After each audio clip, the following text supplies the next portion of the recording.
Hello guys, welcome back to yet another video. Welcome back to F1 with Mike. If you're new here, don't forget to like and subscribe. This is the second Grand Prix weekend of the year and it is the Chinese Grand Prix in Shanghai. But before we get into today's video, let me catch you up on what has been going on in Formula 1 over not over a week, but since the last race. The last race we had was on Sunday, and by the time you'll be seeing this video, it would be Wednesday.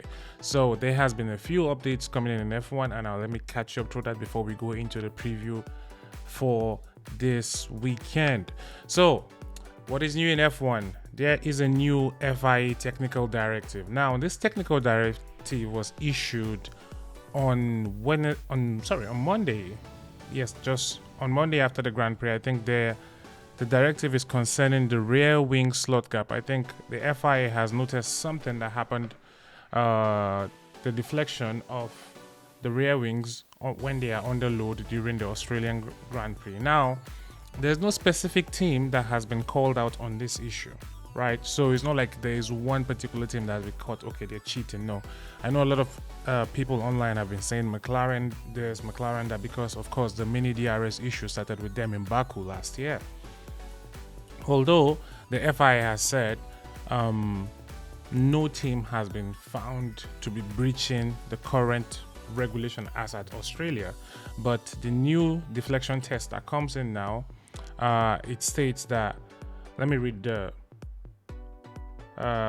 post that was on X. It states, stricter rear wing deflection tests introduced for the Chinese Grand Prix. Following analysis from the Australian Grand Prix, the FIA has decided to toughen rear wing flexibility tests starting at the Chinese Grand Prix. Update to Article 3.15.17. When 75 kg of load is applied to the rear wing, the slot gap, as the gap at the end on the rear wing, I think I'll put an image for you so you can see that, may not vary by more than 0.5 millimeters instead of 2 millimeters. So previously it was 2 millimeters. Now, when a load of 75 kg is applied to the rear wing, the slot gap should not vary by more than 0.5 millimeters with a temporary 0.25 mm tolerance for Shanghai. That is to say, because they are introducing this just now, so maybe if the slot gap opens to, let's say, 0.6 or 0.7 or 0.7, yes, let's say 0.6, 0.7, it is still allowed. That's the tolerance. The tolerance up to 0.25. So if it opens to 0.75, the FIA will overlook it for the Chinese Grand Prix, because of course a lot of teams will have to be making changes to their cars. So that is the major update for the Chinese Grand Prix. And after that, I think in Japan it's gonna be 0.5 millimeters, and there will be no allowance of 0.25 millimeters, just in case maybe something happens. Now it's 0.5 from the Japanese Grand Prix onward. So, and why are they doing this? As I mentioned earlier, footage analyzed from the Australian Grand Prix showed enough deformation to justify stronger controls when enforced from race 2 in at the Chinese Grand Prix. All cars, as I said earlier too, all cars in Melbourne passed the previous static test and were deemed fully legal. So that's the major update from the FIA. So on to the next one. I think another thing that has happened this week in Formula 1 is, as you know, Helmut Marko. Helmut Marko is always in the news for the very wrong reasons. If you hear Helmut Marko, you know he has said something crazy or something wild again. It's either he's criticizing someone or he's saying something that's out of pocket. I think the only good things I've ever heard from Helmut Marko is about Max Verstappen. One thing for sure, if you hear Helmut Marko talking about Max Verstappen, you know it's definitely either something praising him or something about. You will never hear Helmut Marko just say something bad about Verstappen. But every other drivers, they're collecting strays, to be honest. And this has to do with the incident that happened with Isaac Hadjar at the Australian Grand Prix. He, during the formation lap aborted start because he crashed at turn 2 during the Australian Grand Prix, and he was crying, right? And Helmut Marko came out saying it's a bit embarrassing. Where do I go with this? Because I feel like we shouldn't be giving this kind of things attention, to be honest, because for someone like Helmut Marko, I mean, all these old people in the sport, I think their kind of mentality is different. Given the kind of time that Helmut Marko grew up in, I think you can understand why he would say such a thing, where he was saying like tough love, like, yeah, get over it. It's fine.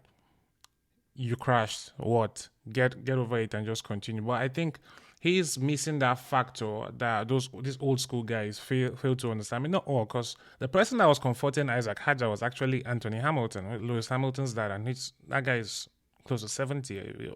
I don't know his actual age. And he was there hugging him and encouraging him. So these guys are almost of the same generation, but reacting differently. And I know some people are angry that we don't want people like this and this. But no, I don't think it's up to that, to be honest. I feel like opinions should be welcomed, and you can make a case for tough love or not, you know.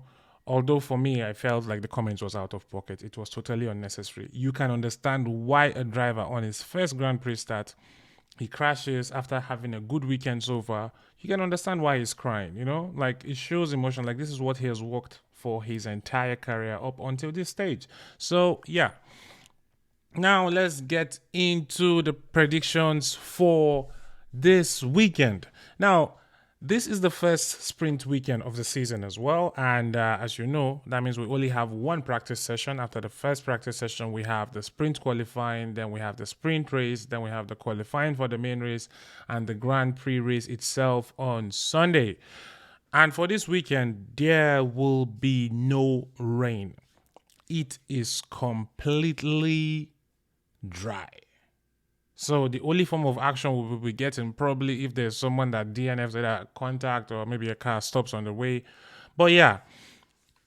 So my predictions for this weekend goes as follows. So for the sprint pole position, I am going with Oscar Piastri. I think Oscar Piastri needs to bounce back from whatever happened in Australia. I mean, I know he was going well until the late rain and he spun, and I mean, he did well to not to get the car out of the grass and continue the race. I think that way he even saved Lando's blushes, because if the safety car came out the time Lando was beached in the grass, Max Verstappen could have taken the lead of the Grand Prix. And you know, in those conditions, Max was definitely winning. There was no way. I don't see Lando winning from that position, because first of all, Australia is hard to overtake, and it's Inter's.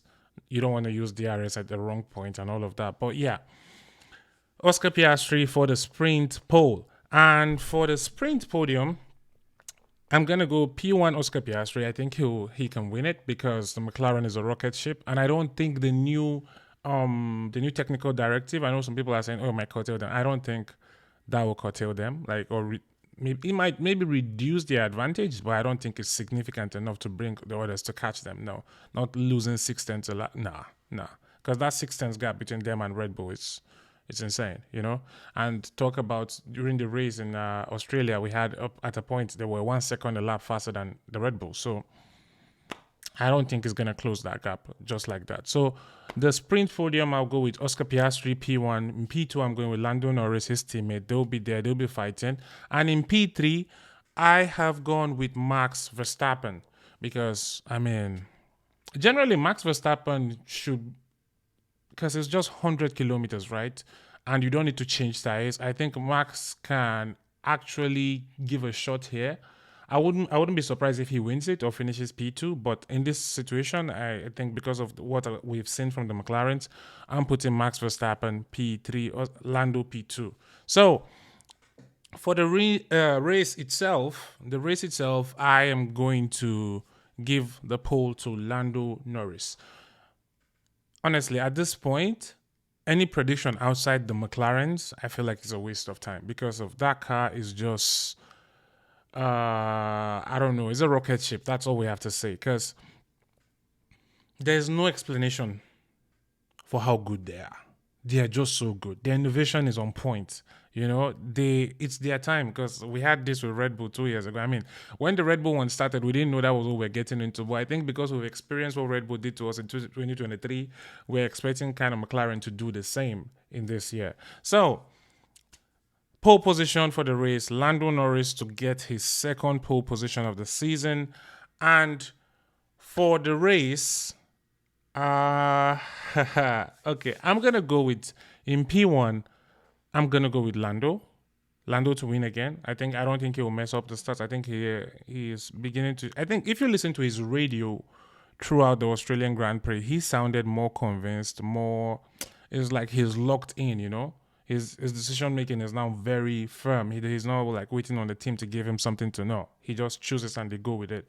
So Lando to win again. In P2, yes, as you know, Oscar Piastri. This time there is no rain. If he makes a mistake and loses this one, well, it will be on him. And in this time, just like the sprint on the race day as well, it will still be Max Verstappen on the podium, on the third step of the podium to complete that. So to just be a copycat or a copy and paste of the sprint to the race. I don't see much going different, except if Ferrari come up with a twist in it, you know, because Fred Vasseur said we will count Ferrari. Ferrari season starts next week. This is not the Ferrari that they know, you know. And I was surprised by Ferrari's performance as well in the Australian Grand Prix. So yeah, that's it. My predictions for this, and also the flop. I think the team that will flop this week, I'm gonna go with Mercedes. I'm not going to go with a driver this week. I'm going to go with team. So I think the Mercedes will flop this week. Fingers crossed. Let's see how it goes. I mean, not that, as you know, I make these predictions of vibes, not because I think that this team, because I have a vendetta against a team or a driver. Okay. And my crazy prediction for this week, I think a rookie will finish in the points. A rookie outside the top teams, which is outside Red Bull and Mercedes. That is Kimi Antonelli and Liam Lawson, because those are the only two rookies there. So a rookie outside of these teams would score a point at the Chinese Grand Prix. So yeah, those are my predictions. Let me know your predictions in the comment section. Thank you so much for watching. If you're still here up to this time, really appreciate the support. Don't forget to like and subscribe, and I'll see you in the next one. Take care of yourself. Peace out.